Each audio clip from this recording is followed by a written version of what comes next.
الحمدللہ نحمدہ ونستعینہ ونستغفرہ ونؤمن بہ ونتوکل علیہ ونعوذ باللہ من شرور انفسنا ومن سیئات اعمالنا من یهدہ اللہ فلا مضل له ومن یضلل فلا ہادی له ونشهد ان لا الہ الا اللہ وحدہ لا شریک له ونشهد ان محمدا عبدہ ورسولہ. قال اللہ تبارک و تعالی فی کلامہ المجید وفرقانہ الحمید. اعوذ باللہ من الشیطان الرجیم بسم اللہ الرحمن الرحیم. لا اکراہ فی الدین قد تبین الرشد من الغی فمن یکفر بالطاغوت ویؤمن باللہ فقد استمسک بالعروۃ الوثقی لا انفصام لها واللہ سمیع. اصحاب النار هم فیہا خالدون. رب اشرح لي صدری ویسر لي امری واحلل عقدۃ من لسانی یفقہوا قولی. صدق اللہ العظیم. معزز خواتین و حضرات، گزشتہ 3 جمعوں سے میں الحاد کے بارے میں آپ لوگوں کے ساتھ گفتگو کر رہا تھا کہ اللہ تبارک و تعالیٰ جو ہے اس کی وحدانیت کو اور اس کی بادشاہت کو ماننے کی کیا وجوہات ہیں، اور آج کے دور کے جتنے بھی چیلنج اللہ کی ذات کے مقابلے پہ انسان نے پیش کیے ہیں ان کا میں نے جائزہ آپ کے سامنے لیا. اور پھر اس کے بعد اس بات تک ہم پہنچے کہ اللہ تبارک و تعالیٰ جو ہے وہ جانوروں تک کو وحی کرتا ہے، جس کی مثال میں نے دی تھی کہ وہ وحی کرتا ہے شہد کی مکھی کو کہ وہ تم جاؤ اور جا کے تم چھتوں میں، پہاڑوں میں جب اپنے گھونسلے بناؤ اور مختلف پھولوں سے رس نکالو، اس سے شہد بناؤ. اس سے وہ ایک پوری کی پوری جانوروں کی دنیا جو ہے انسانوں کے علاوہ ان کے اندر ایک جبلت میں کچھ چیزیں رکھ دیتا ہے جس سے وہ پوری دنیا میں زندگی اپنی چلاتے ہیں. اس کے بعد بنیادی مسئلہ جس کی طرف آج میں آپ کی توجہ لے کے آنا چاہتا ہوں کہ پھر ہدایت جو ہے اس کے لیے انسان کا دامن جو ہے وہ کیسے خالی ہو سکتا ہے. اشرف المخلوقات ہے، اس دنیا کے اندر اس نے بھیجا ہے مستقر و متاع الہی نے خاص عرصے کے لیے. پھر بھیجا کس لیے؟ لِيَبْلُوَكُمْ أَيُّكُمْ أَحْسَنُ عَمَلًا، کہ تم میں سے کون ہے کہ جو اچھے عمل کرتا ہے. ہم نے خلق الموت والحیات لِيَبْلُوَكُمْ أَيُّكُمْ أَحْسَنُ عَمَلًا. ہم نے موت اور زندگی کو اس لیے تخلیق کیا ہے کہ تم میں سے کون ہے کہ جو اس دنیا کے اندر اچھے عمل کرتا ہے. تو پھر کیسے ہو سکتا ہے کہ اللہ تبارک و تعالیٰ جو ہے وہ دامن کو خالی رکھے ہدایت کا؟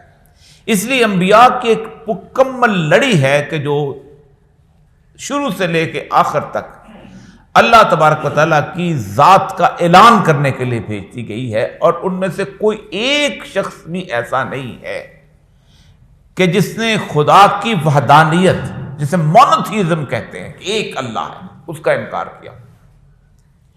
جو سب سے بڑا چیلنج الحاد کے بارے میں اب تک دیا جاتا رہا ہے وہ یہ دیا جاتا رہا ہے، وہ تاریخ کا چیلنج کہ انسان نے آہستہ آہستہ وقت کے ساتھ ساتھ پہلے دیکھا کہ جناب سورج بہت بڑا ہے تو انسان نے سورج کی پرستش شروع کر دی، بلکہ دیکھا چاند بہت بڑا ہے. اس کی سورہ حضرت ابراہیم علیہ السلام کی اس پوری توجیہ کے اندر اللہ تبارک و تعالیٰ نے بتایا بھی. پھر دیکھا کہ سورج بڑا ہے تو سورج بھی تو غروب ہو گیا، پہلے چاند غروب ہوا پھر سورج غروب ہوا. پھر اس کے بعد اللہ کہتا ہے انی وجہت وجہی للذی فطر السماوات والارض حنیفا وما انا من المشرکین. وہ ہے جو ان کائنات کی تخلیق کا اس کو کائنات کو تخلیق کرنا ہے.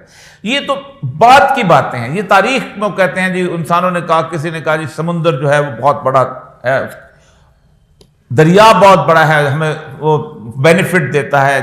اس لیے دریائے نیل کی آپ کو یاد ہوگا کہ مستقل ایک قربانی دی جاتی تھی، کس کی؟ عورت کو ذبح کر کے یا مرد کو ذبح کر کے یا ویسے جانوروں کو ذبح کر کے قربانی دی جاتی ہے.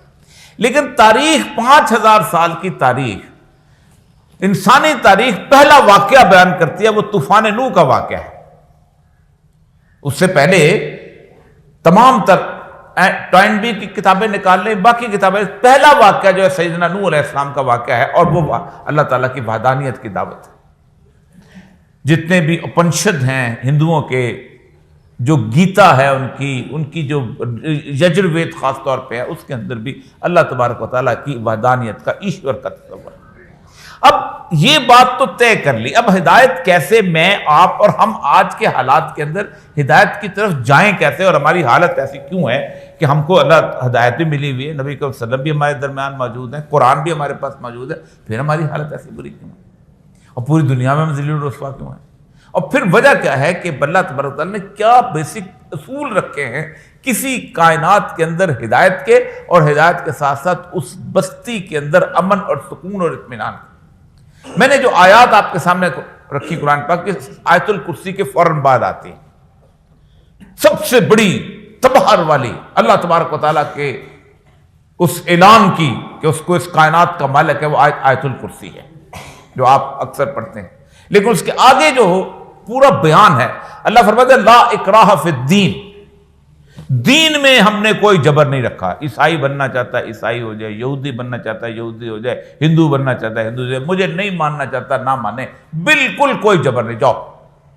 تو میں بتا دیا کیوں، قد تبین الرشد من الغی، ہم نے اپنے نبیوں کے ذریعے کھول کر بتا دیا کہ رشد کیا ہے، یعنی ہدایت کیا ہے، اور گمراہی کیا ہے، وغی، دو چیزیں کھول کر بتا دیا۔ اب آپ نے جو کرنا ہے بن جاؤ، اس لیے کہ اللہ تبارک و تعالیٰ نے آپ کو اس جگہ پر، اس بنیاد پر کبھی بھی امتحان میں نہیں ڈالنا کہ آپ جناب مسلمان نہیں تھے، اس بات بنیاد پر امتحان میں نہیں ڈالنا کہ آپ جناب کافر ہو گئے تھے، اللہ کا انکار کرنے لگ گئے تھے۔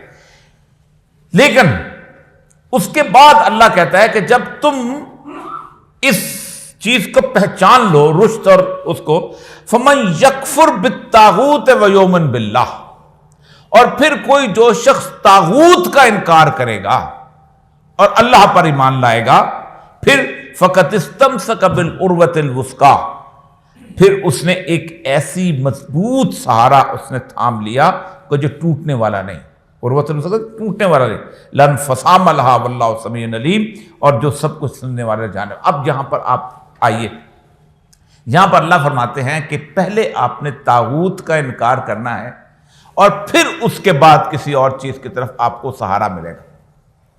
اب طاغوت کیا ہے؟ تین بنیادی طور پر ایمان کے درجے بارہا بیان کیا ہے، جس پہ آج خاص طور پہ اپنی سارے کے سارے اس بات کو آپ کی طرف لے کے آنا چاہتا ہوں کہ پہلا یہ ہے کہ آپ اللہ تبارک و تعالیٰ جو ہے اس کا مکمل انکار کر دیتے، یہ کفر ہے، میں نہیں مانتا ہوں اللہ کو، ٹھیک ہے۔ اس کفر کے بارے میں اللہ تبارک و تعالیٰ کہتا ہے یمدہم فی طغیانہم یعمہون، ہم ان کو ان کے حال پر چھوڑ دیتے، محل بناؤ، گھر بناؤ، شاندار قسم کی صورت پیلس، سب بالکل چاہو، اس لیے کہ اللہ تبارک و تعالیٰ میری طرح تو نہیں ہے کہ میرا ٹینیور ختم ہو جائے گا وزیر اعظم کا تو میں سزا نہیں دے سکوں گا، میں یہاں سے نکال دیا جاؤں گا یا کمزور پڑ جاؤں گا تو میں اس کو بندے کو پکڑ نہیں سکتا۔ اللہ کہتا ہے کہ میرے پاس تم نے آنا ہے، میں دیکھ لوں گا، انکار کر۔ یمدہم فی طغیانہم صم بکم عمی فہم لا یرجعون، ہم بند کر دیتے ہیں ان پہ، ہدایت کے راستے پھر بند کرتے ہیں تم کم۔ دوسرا ہے فسق، دوسری کیٹیگری کہ میں اللہ کو مانتا ہوں لیکن اللہ کے اصولوں کو نہیں مانتا ہوں، اس کے بتائے ہوئے قوانین کو نہیں مانتا ہوں۔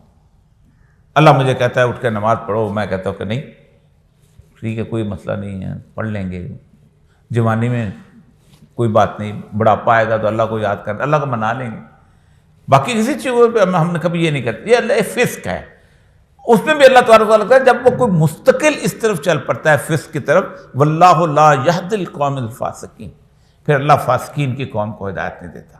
اور فاسقین کی اللہ تبارک و تعالیٰ نے سب سے اہم ترین نشانی جو بتائی ہے وہ یہ ہے کہ جن رشتوں کو اللہ جوڑنے کے لیے کہتا ہے یہ ان کو توڑتے ہیں اور فساد پیدا کرتے ہیں۔ تیسری وہ چیز ہے جس کو طاغوت کہتے ہیں، جس کا اللہ انکار کرتا ہے، کہنے کے لیے کہتا ہے، نہ کفر کے انکار کی بات کی ہے یہاں پر، نہ کسی اور چیز، اللہ کے ساتھ کے لیے، اللہ کی رہنمائی۔ طاغوت کہتے ہیں کہ ایک ایسی طاقت، ایک ایسی قوت، ایک ایسا جبر، ایک ایسا غلبہ کہ جو خود بھی اللہ کو نہیں ماننے اور آپ کو بھی نہ ماننے دے۔ جب حضرت موسیٰ علیہ السلام کو اللہ تبارک و تعالیٰ نے نشانیاں دیں بالبینات، نشانی کیا تھی؟ بڑی کمال نشانی تھی کہ آپ اپنا ہاتھ اپنی بغل میں رکھتے تھے، یوں نکالتے تھے، ید بیضا ہو جاتا تھا، ایسے چمکتا ہوا ہاتھ جیسے چاند ہوتا۔ سام پڑھنے والا جو ہے وہ تو آپ نے اکثر سنا، عصا جو ان کا سام کہا جاؤ فرعون کے پاس، کیوں؟ انہو طغا، وہ طاغوت بن گیا ہے، یعنی وہ نہ خود مجھے مانتا ہے نہ لوگوں کو ماننے دیتا ہے۔ فرمائے فَمَن يَكْفُرْ بِالطَّاغُوتِ وَيُؤْمِنْ بِاللَّهِ فَقَدِ اسْتَمْسَكَ بِالْعُرْوَةِ الْوُثْقَىٰ لَا انفِصَامَ لَهَا وَاللَّهُ سَمِيعٌ عَلِيمٌ۔ یہ لا انفصام، یہ تم طاغوت کا انکار کر کے اللہ کو مانو گے تو پھر اللہ تبارک و تعالیٰ کہتا ہے کہ پھر یہ رسی جو ہے نا یہ نہیں ٹوٹتی تمہاری۔ اللہ ولی الذین آمنوا، ایسے ایمان والے، یہ نہیں کہ میں طاغوت کو مانوں بھی اور کہوں میں مومن ہوں۔ اللہ فرماتے ہیں کہ ہم نے تمہیں کہا کہ تم اپنے فیصلے اپنے طرف کرو، لیکن تم اپنے پاس کرو، کس بنیاد پہ کرو؟ من لم یحکم بما انزل اللہ فاولئک هم الکافرون، جو چیز ہم نے نازل کی ہے جو لوگ اس کے مطابق فیصلے نہیں کرتے وہ کافر ہیں۔ من لم یحکم بما انزل اللہ فاولئک هم الفاسقون، جو چیز ہم نے نازل کی ہے وہ جس کے مطابق فیصلے نہیں کرتے وہ ظالم ہے۔ من لم یحکم بما انزل اللہ فاولئک هم الفاسقون، وہ فاسق ہے، وہ کافر ہیں اور ظالم ہے۔ تین تمغے اللہ نے دیے کہ یہ جو لوگ اس طرح کے فیصلے کرتے ہیں، ٹھیک، وہ کیا ہے کہ وہ بنیادی طور پر طاغوت کے پاس جا کے اپنے فیصلے کرواتے ہیں۔ تو اللہ کہتے ہیں اللہ ولی الذین آمنوا یخرجہم من الظلمات الی النور۔ جب کوئی شخص طاغوت کا انکار کر دیتا ہے نا، جب وہ کہتا ہے کہ میں آج کے دور کا طاغوت کون ہو سکتا ہے؟ کیا پاکستان کے اندر حکمران طاغوت ہیں؟ یہ تو خود کسی کے اشارے پہ چلتے ہیں۔ ان کو تو IMF آ کے کان سے پکڑ کے کہتا ہے خبردار سودی نظام ختم نہیں کرنا تم نے۔ IMF آپ کو کہتا ہے کہ دیکھو یہ کام ماننے ہیں تم نے۔ امریکہ آپ سے کہتا ہے دیکھو تم نے عورتوں کو اتنی آزادی دینی ہے، تم نے فنڈامنٹل ہیومن رائٹس کے اندر تم نے یہ ختم کر دینا ہے، توہین رسالت کا قانون ختم کر، یہ تو اس کو بھی چلتے ہیں۔ تو دنیا کا اس وقت طاغوت کون ہے جو فرعون کی جگہ پہ آ کے بیٹھ آپ کو کہیں، یا نمرود کے؟ تو ظاہر بات ہے امریکہ ہے۔ تو فمن یکفر بالطاغوت، پہلی بات آتی ہے کہ آپ اس کا انکار کریں گے، اور اس کے بعد اللہ کہتا ہے اللہ ولی الذین آمنوا، جب تم انکار کر لو گے یخرجہم من الظلمات الی النور، میں تمہیں اندھیروں میں سے روشنی کی طرف لے کے جاؤں گا۔ والذین کفروا اولیاءہم الطاغوت، اور جو میرا انکار کریں گے اس معنی وہ دوست کس کے ہیں؟ طاغوت کے۔ اللہ کہتا ہے جو طاغوت کا انکار کرے گا میرا یار ہے، ولی کہتا ہے دوست کو، ساتھی کو، میرا دوست ہے، میں اس کو اندھیروں سے روشنی کی طرف لے کے جاؤں گا۔ فمن یکفر بالطاغوت ویؤمن اولیاء یخرجونہم من النور الی الظلمات، اور جو لوگ طاغوت کی طرف وہ اس کو روشنی سے اندھیرے کی طرف لے کے جاتے ہیں، اولئک اصحاب النار هم فیہا خالدون۔ یہ ہے بنیادی تصور جو میں نے آپ کے سامنے رکھا کہ دین کا کسی بھی طور پر کسی کے اوپر کوئی جبر نہیں۔ اب اس معاملے کے اندر اہم ترین آیت جو قرآن پاک کی میں آپ کے سامنے رکھنا چاہتا ہوں، اور اس کے بارے میں بارہا میں نے اس کے اوپر کہا ہے کہ یہ ہے بنیادی وجہ جس کی وجہ سے ہمارے اوپر عذاب اور ہماری طرف صورتحال خراب۔ پہلی بات کہ سورہ نحل کی اس آیت کو سامنے رکھیں اور پھر اس کے بعد دیکھیں کہ ہمارے ساتھ ہوا کیا ہے۔ وَضَرَبَ اللَّهُ مَثَلًا قَرْيَةً كَانَتْ آمِنَةً مُطْمَئِنَّةً يَأْتِيهَا رِزْقُهَا رَغَدًا مِّن كُلِّ مَكَانٍ وَكَفَرَتْ بِأَنْعُمِ اللَّهِ فَذَاقَ اللَّهُ لِبَاسَ الْجُوعِ وَالْخَوْفِ بِمَا كَانُوا يَصْنَعُونَ۔ اللہ ایک بستی کی مثال دیتے ہیں۔ وَضَرَبَ اللہ، خود اللہ دیتے ہیں، کوئی اور نہیں، تاریخ دان نہیں، بیان کرنے والے لوگ نہیں ہیں، اللہ خود مثال دیتے ہیں ایسی مثال کہ کانت آمنتم مطمئنتن، ایک ایسی بستی کی مثال جہاں امن تھا، اطمینان والا۔ ایک امن ہوتا ہے کہ ایس پی صاحب نے ڈنڈے مارے اور لوگوں کو بند کر دیا اور کہا جی کیا بات ہے، اس کے بارے میں اکثر کہا جاتا ہے سائلنس آف دا گریو یارڈ، قبرستان کتنا امن ہے، لیکن ہو سکتا ہے قبروں کے اندر مردے جو ہیں وہ عجیب و غریب قسم کے عذاب کا شکار ہو۔ ایک بات یہ بھی یاد رکھیے کہ جو قبر کی کیفیت ہے، میں یہاں پر اکثر اوقات بعض دفعہ قبر کی کیفیت کے بارے میں ہم لوگ کہتے ہیں ایک ساتھ کیسے قبر کی کیفیت کے اندر ہم آ جاتے ہیں.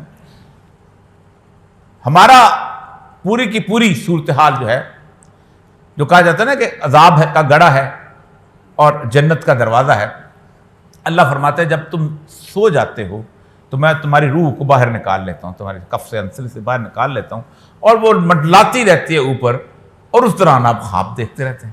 پھر اب جاگنے لگتے ہیں تو روح واپس آ جاتی ہے، لوٹا دیتا ہوں اس کے. اب خواب میں آپ ظلم ہوتا دیکھ رہے ہیں، آپ کو چاقو پڑ رہے ہیں، آپ کو تھپڑ لگ رہے ہیں، لیکن آپ سوئے ہوئے ہیں. صبح اٹھ کے آپ کو احساس ہوتا ہے کہ یار مجھے بہت بری طرح مارا گیا ہے، مجھے بہت بری طرح. یا آپ بہت خوبصورت جگہ پہ سیر کر رہے ہیں اور صبح سویرے آپ کو خواب کی اس کیفیت کا اندازہ ہوتا ہے کہ میں تو اتنی شاندار جگہ پہ. یہی کیفیت وہ ہے کہ جب آپ کی قبر کے اندر میں آپ سب لوگ لیٹے ہوں گے تو اللہ تبارک و تعالیٰ، آپ خود سوچے کہ ایک مستقل خواب ایک آدمی پہ طاری ہے کہ اس کو چاقو لگ رہے ہیں، اس کو آگ میں جلایا جا رہا ہے، اس کو اس طرح کیفیت وہ مستقل، اور میرے ساتھ لیٹا ہوا بندہ جو قبر میں ہے وہ جنت کے اندر زبردست قسم کی گھوم رہا ہے، بھاگ رہا ہے. یہ وہ کیفیت ہے. ایک ساتھ دونوں چارپائی میں بیٹھے ہوئے، ایک اس چارپائی میں خواب دیکھتا ہے، وہ شاندار قسم کا خواب دیکھتا ہے، اور ایک دوسری چارپائی میں خواب دیکھتا ہے، وہ ڈوب رہا ہے. کبھی کوئی سوال نہیں کرتا یہ کیسے ہو گیا. تو اللہ تبارک و تعالیٰ فرماتے ہیں کہ یہ تو کانت آمنتن مطمئن والا، اطمینان والا. دنیا پوری کے اندر اس کو تصور کیا جاتا ہے ایک ایسی صورتحال کسی شہر کے اندر کہ جس شہر کے اندر لوگ خود بخود قانون پہ عمل کریں، خود بخود اپنے لوگوں کی مدد کریں. اس کو کہتے ہیں سائیکالوجی کے اندر کہ اسٹیٹ بیکم انویزیبل. ریاست نظر نہ آئے، پولیس والا نظر نہ آئے. میں یہاں پر ایک دفعہ میرا ایک دوست امریکہ سے آیا تو گورا تھا، تو اب یہاں پر یہ جو جی پی او کا اشارہ ہے اس کے اوپر پولیس والے کھڑے تھے کافی سارے. تو مجھے اس نے کہا کہ جب اشارہ موجود ہے تو پولیس والے کی کیا ضرورت ہے. میں نے کہا یہاں مسئلہ یہی ہے کہ پولیس والا پکڑا تو ہم کاٹتے اشارے کو. اسٹیٹ بیکم آمنتن مطمئنتن. پھر یاتیہا رزقہا رغدم من کل مکان. اس کو پوری علاقے سے دنیا سے رزق وہاں آ رہا تھا. اب رزق کے بارے میں اللہ تبارک و تعالیٰ نے پوری دنیا کے اندر تقسیم کر دیا ہے. یعنی یہاں آلو پیدا ہوگا، یہاں گندم پیدا ہوگی، یہاں پر چاول پیدا ہوگا، یہاں اس مہینے میں پیدا ہوگا، وہاں اس مہینے میں پیدا ہوگا، وہاں اس مہینے میں پیدا ہوگا. قصور میں آلو آپ خریدتے ہیں، پیدا ہو گیا، اب پھر کہتے ہیں یار کوئی جولائی اگست میں جب کمی ہو جائے گی وہاں تک روک رکھو کولڈ سٹوریج میں. آج 1 کروڑ کا خریدا اگلے 5 کروڑ کا مہنگے گا بزنس. اللہ فرماتے ہیں کہ جو شخص، رسول اللہ صلی اللہ علیہ وسلم فرمایا، جو شخص 40 دن سے زیادہ غلہ روکے گا، پھر اس کے بعد پوری زندگی عبادت کرے، اس کے بعد پوری زندگی اللہ تبارک تعالیٰ کے راستے کے اندر خیرات کرے، اس کو قبول نہیں کی جائے گی. تو کیا ہے؟ رغدم من کل مکان. دنیا جہان سے رزق آ رہا تھا. اس کا مطلب یہ ہے کہ اگر اللہ تبارک تعالیٰ سارا رزق لاہور والوں کے لیے بنا دیتا تو حیدرآباد میں جو لوگ پیدا ہوتے ہیں وہ تو ختم ہو جاتے. اللہ نے موسموں کے حساب سے رزق کو تبدیل کیا تاکہ تم اس پہ. رسول اکرم صلی اللہ علیہ وسلم کے پاس ایک دفعہ صحابہ تشریف لائے، کہا قیمتیں بڑھ رہی ہیں، آپ کچھ کریں.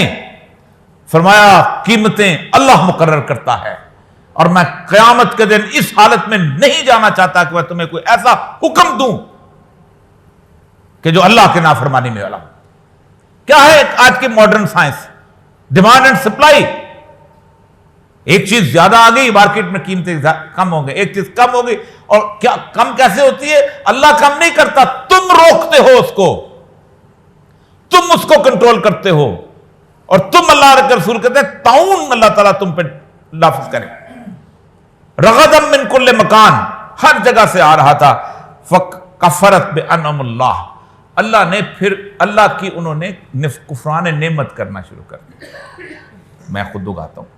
سورہ کہف کے اندر اللہ 2 باغ والوں کی مثال دیتا ہے کہ 2 لوگ تھے. ایک نے کہا کہ میرا باغ ہے، اس سے اچھا باغ تو کوئی ہے ہی نہیں، اور میں نے اس کو شاندار طریقے سے سجا سنوار دیا.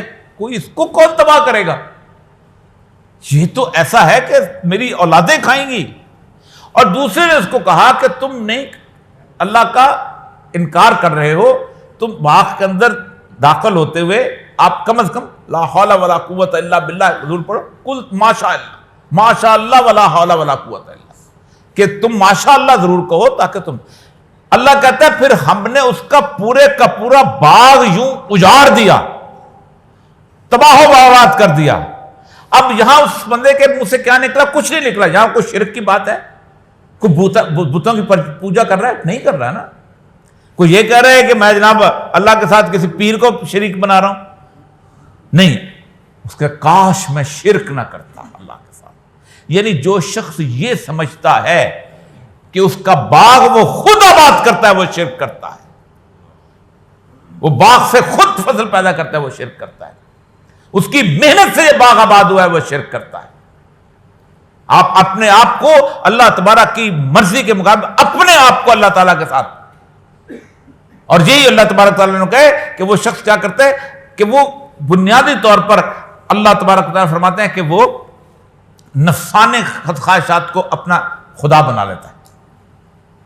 اس کے اوپر ان کے مشہور ہیں حاتم طائی کے بیٹے عدی بن حاتم, تو وہ رسول اکرم صلی اللہ علیہ وسلم جو ہیں ان کے پاس آئے تو انہوں نے کہا کہ تم اکثر اوقات کرتے کیا تھے کہ اپنے احبار اور رہبان, مولوی اور پیر, ان دونوں کو تم خدا بنا لیتے تھے.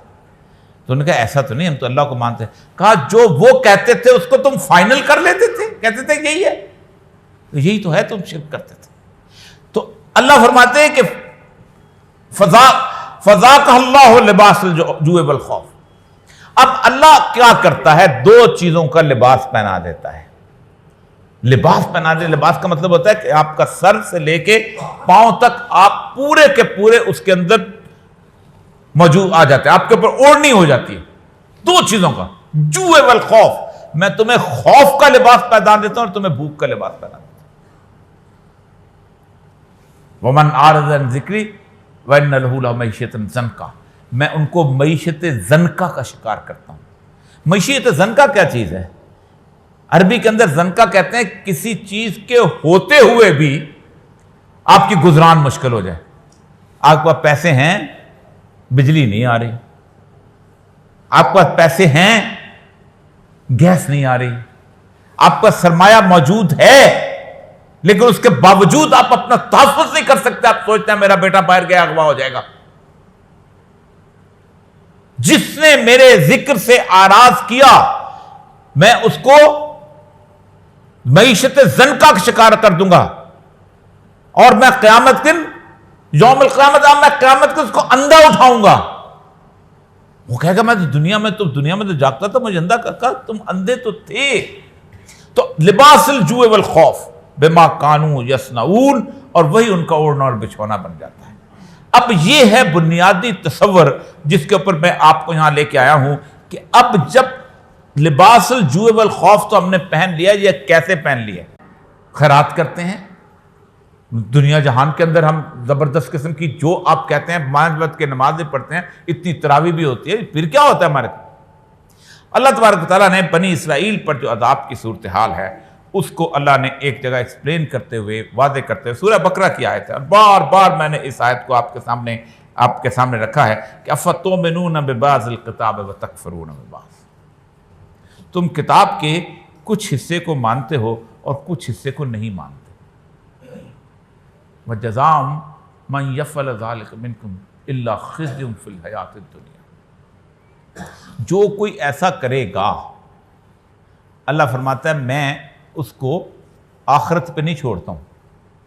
سارے زنا کا عذاب آخرت میں ملے گا, چوری کا عذاب آخرت میں ملے گا, غیبت کا عذاب آخرت میں ملے گا, باقی ساری چیزوں کا. بحیثیت انڈیویجول انسانی ذاتی زندگی کے لیے اللہ تعالیٰ آخرت میں عذاب ڈالے, لیکن بحیثیت قوم اللہ کہتا ہے ایک عذاب میں یہیں پر دیں گا. اور جو مسلمان پوری 1 ارب 70 کروڑ مسلمان اس عذاب کا شکار ہے کہ تم کتاب کے کچھ حصے کو مانتے اور کچھ حصے کو نہیں مانتے. تم وکیل بن جاتے ہو اور کہتے ہو میں کالی ٹائی نہیں پہنوں گا. تم ایچسن کالج میں داخلہ لے لیتے ہو اور کہتے ہو کہ میں رائڈنگ نہیں کروں گا، میں صبح سویرے اٹھ کے وہ جو مختلف ایکسرسائز ہی نہیں کروں گا۔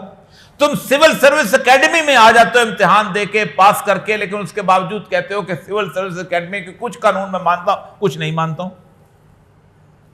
تم ملٹری کے کاکول اکیڈمی میں چلے جاتے ہو اور کہتے ہو کہ میں یونیفارم نہیں پہنوں گا، میں ویسے ٹھیک ہوں، میں یونیفارم مجھے اچھا نہیں لگتا، میں نہیں پہنتا ہوں۔ تو کوئی برداشت کرے گا؟ اللہ کہتا ہے نہ مانو، لا اکراہ فی الدین، کوئی جبر نہیں ہے، جاؤ جدھر مرضی چلے جاؤ، مجھے کوئی پرواہ نہیں ہے۔ لیکن میری اکیڈمی میں داخل ہو کے، میرا فارم فل کر کے، میرے ہاں کہہ کے لا الہ الا اللہ محمد رسول اللہ پڑھ کے، یہ جب تم کرو گے فتؤمنون ببعض الکتاب وتکفرون ببعض، کچھ باتوں کو مانو گے، یہ تو مانو گے کہ نماز ٹھیک ہے، روزہ ٹھیک ہے، حج ٹھیک ہے، لیکن یہ پردہ تو دل کا ہوتا ہے۔ اللہ ایسے ہی کہتا ہے پردہ کوئی مسئلہ ہی نہیں ہے، میں ویسے جس طرح کی مرضی نمائش کرتی ہوئی گھومتی پھروں، یا یہ جو غض بصر ہم نہیں کرتے، جب ہم عورتوں کو کیا کہتے ہیں پنجابی میں لفظ پونڈی کہتے ہیں نا، یہ جو ہم کرتے، یہ تو کوئی مسئلہ نہیں ہے۔ یا سود جو ہے یہ کیا کریں، ہمارے بس میں نہیں۔ اللہ تبارک تعالیٰ، پھر میں نے بار بار سمجھاتا ہوں جب سود کی بات کرتا ہوں کہ اللہ تبارک تعالیٰ فرماتے ہیں کہ فاتقوا اللہ ما استطعتم، اللہ کا تقوی اختیار کرو جتنی تمہاری استطاعت ہے، جہاں تک سود چھوڑ سکتے ہو اس تک چھوڑو،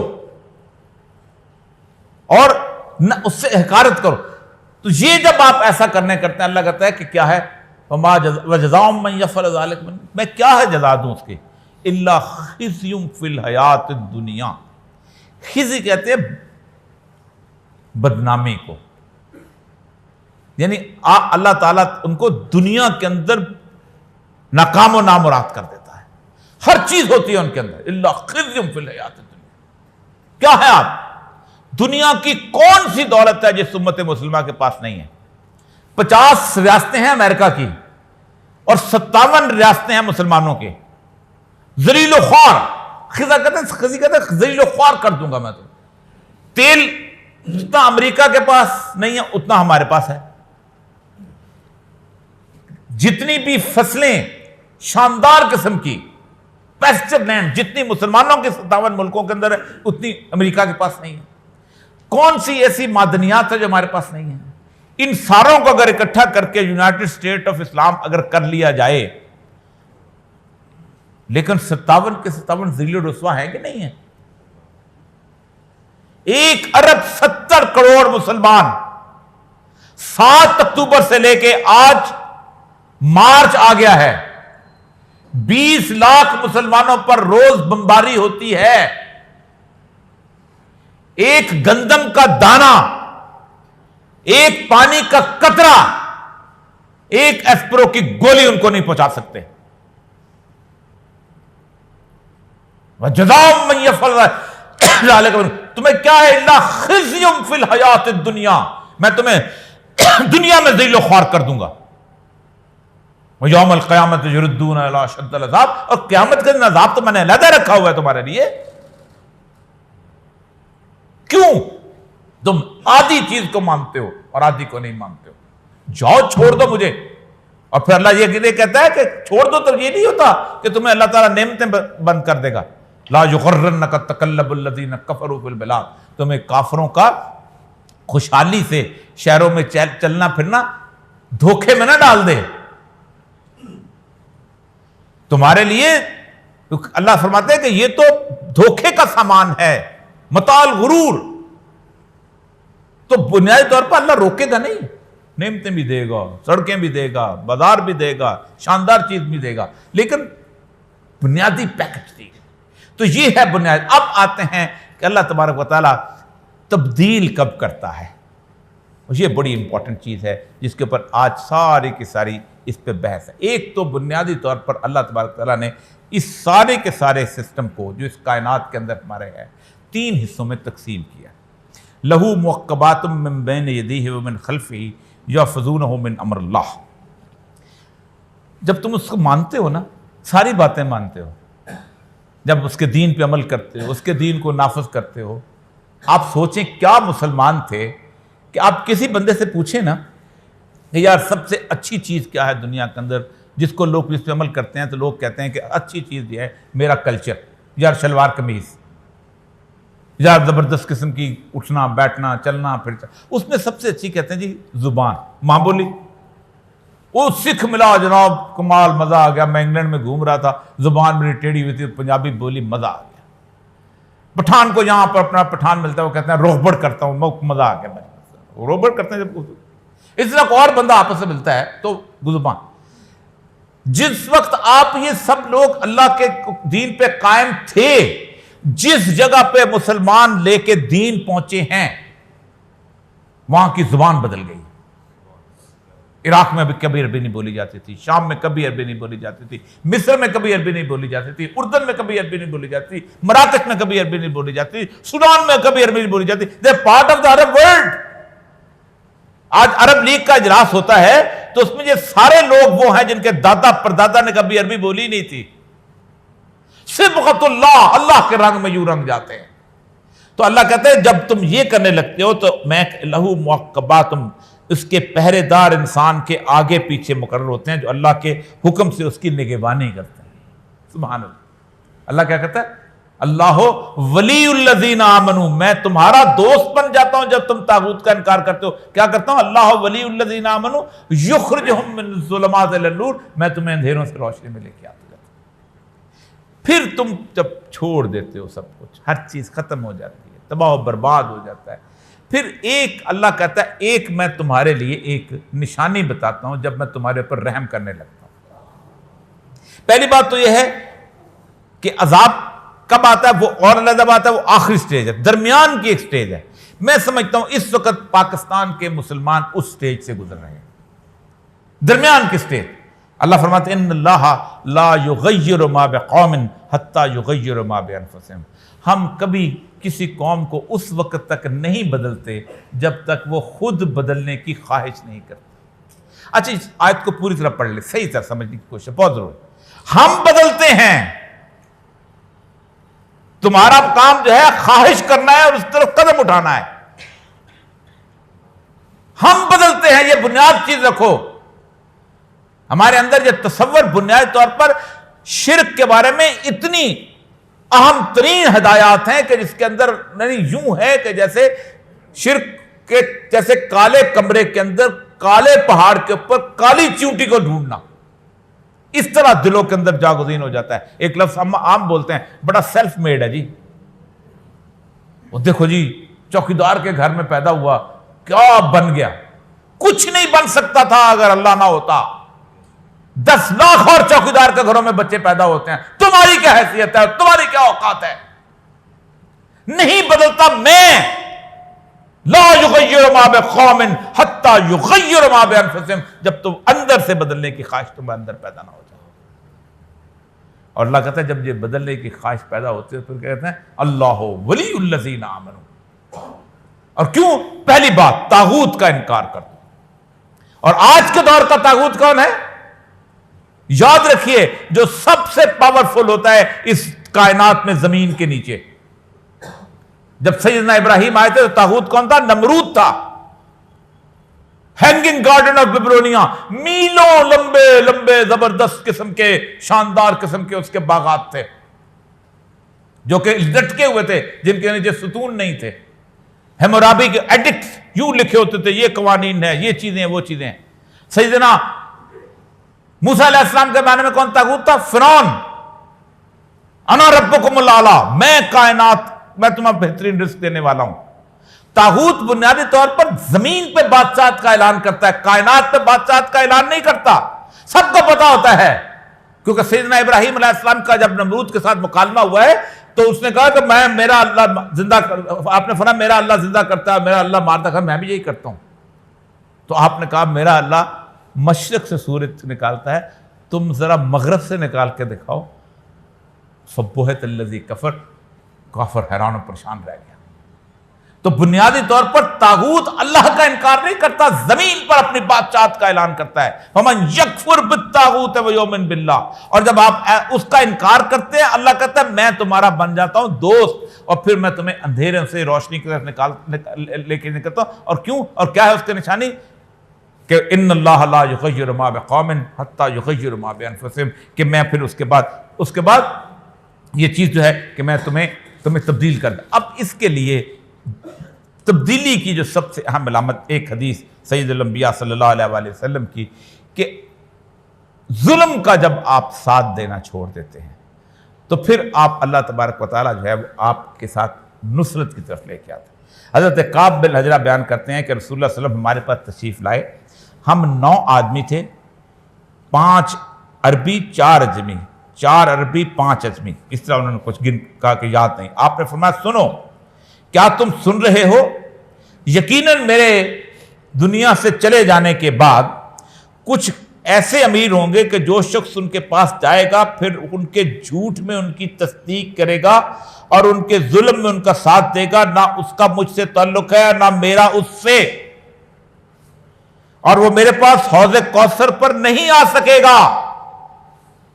اور جو شخص ان کے پاس نہ گیا اور اس نے ان کے جھوٹ کی تصدیق نہ کی اور ظلم میں ان کا ساتھ نہ دیا، وہ میرا ہے اور میں اس کا ہوں، اور وہ ضرور میرے پاس حوض کوثر پر حاضری کی سعادت حاصل کرے گا. فَمَن یکفر بالطاغوت، ظلم کا انکار. کتنے لوگوں نے ظلم کا انکار کیا اس وقت جو کچھ غزہ میں ہو رہا ہے؟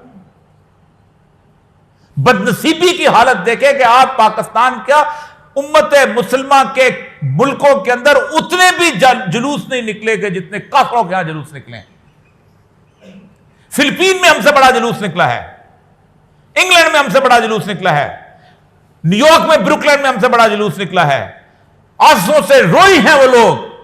یہ موبائل اٹھائیے اور صرف یہ ٹائپ کیجئے کہ غزہ کی کیا صورتحال ہے، آپ کو کوئی مسلمان آنسوں سے روتا ہوا نظر نہیں آئے گا. یوٹیوب پر صرف اور صرف گورے روتے ہوئے نظر آئیں گے کہ یہ کیا ہو رہا ہے وہاں. تو بنیادی طور پر ہم ظلم پر ساتھ دے رہے ہیں. ابو داؤد کی حدیث ہے، رسول اکرم صلی اللہ علیہ وسلم فرماتے ہیں کہ اللہ تبارک و تعالیٰ کسی بستی پر کبھی اس وقت تک عذاب نازل نہیں کرتے جب تک ان میں ایک عیب پیدا نہ ہو جائے کہ وہ اپنے سامنے برائی ہوتے ہوئے دیکھیں اور اس کو نہ روکیں. تو پھر اللہ تبارک و تعالیٰ ہر خاص و عام پر عذاب نازل کرتا ہے.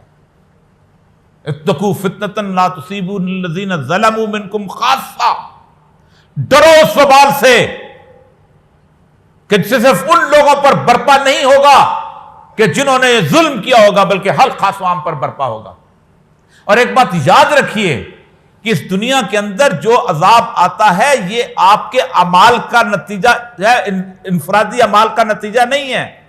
اس کے بارے میں اللہ تعالیٰ نے خاص طور پہ ایک بنیادی طور پر ایک اصول بتا دیا ہے، وَلَنُذِيقَنَّهُمْ مِنَ الْعَذَابِ عَذَابِ الْأَدْنَىٰ دُونَ عَذَابِ الْأَكْبَرِ لَعَلَّهُمْ يَرْجِعُونَ، کہ ہم تمہیں بڑا عذاب یعنی قیامت کے عذاب سے پہلے چھوٹے عذاب کا شکار کریں گے. کیوں کریں گے؟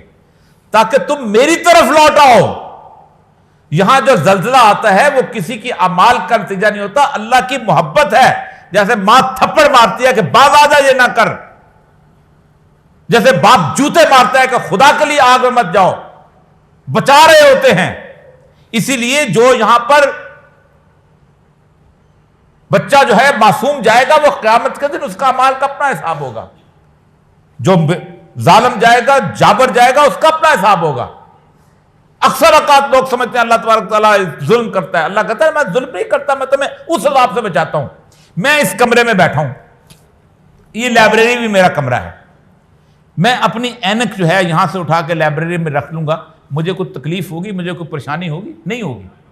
اللہ کے پاس یہ بھی ہے، اللہ کے پاس آخرت بھی ہے، وہ اپنے لوگوں کو اٹھاتا ہے آخرت میں لے جائے تو اس کو تو کوئی پریشانی نہیں. پریشانی تو میرے لیے ہے نا کہ میرا باپ چلا گیا، میری ماں چلے گی، میری بیوی چلے گی. اللہ کو تو کوئی، وہ تو اللہ کے پاس ہے، وہ اس کمرے سے اٹھاتا ہے دوسرے کمرے میں لے جاتا ہے. تو بنیادی طور پر کہنے کا مطلب یہ ہے کہ اللہ تبارک و تعالیٰ کے اس قانون کی بنیادی اصول یہی ہے کہ اللہ تبارک و تعالیٰ کے اس کائنات کے اندر اس کی طاغوت کا انکار کرو۔ جب آپ طاغوت کا انکار کرتے ہیں، اور دوسری چیز انکار کا ایک ہی طریقہ ہے کہ اس کے پورے ادخلوا فی السلم کافہ، دین کے اندر پورے کے پورے داخل ہو جاؤ۔ یہ نہیں ہوگا آدھا میں اپنا مانوں گا آدھا تیرا مان لوں گا۔ وہ جو چرچ کی تباہی کی بنیادی وجہ یہ ہے کہ انہوں نے ایک اصول بنایا تھا کانسٹنٹین نے، کہ چرچ کی چیز چرچ کی اور بادشاہ کی چیز بادشاہ،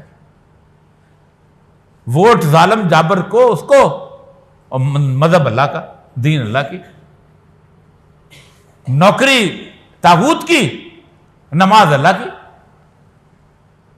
اللہ کہتے ہیں نہیں، افتؤمنون ببعض الکتاب وتکفرون ببعض، جب تم ایسا کرتے ہو اللہ کیا جزا ہے، اللہ خزی فی الحیات الدنیا، میں تمہیں دنیا میں ذلیل و خوار کر دوں گا۔ اب کسی کو شک اگر ہے نا تو پھر اس کو اس دنیا کے اندر اللہ تبارک تعالیٰ کی وحدانیت پہ شک ہے۔ وآخر دعوانا الحمدللہ رب العالمین۔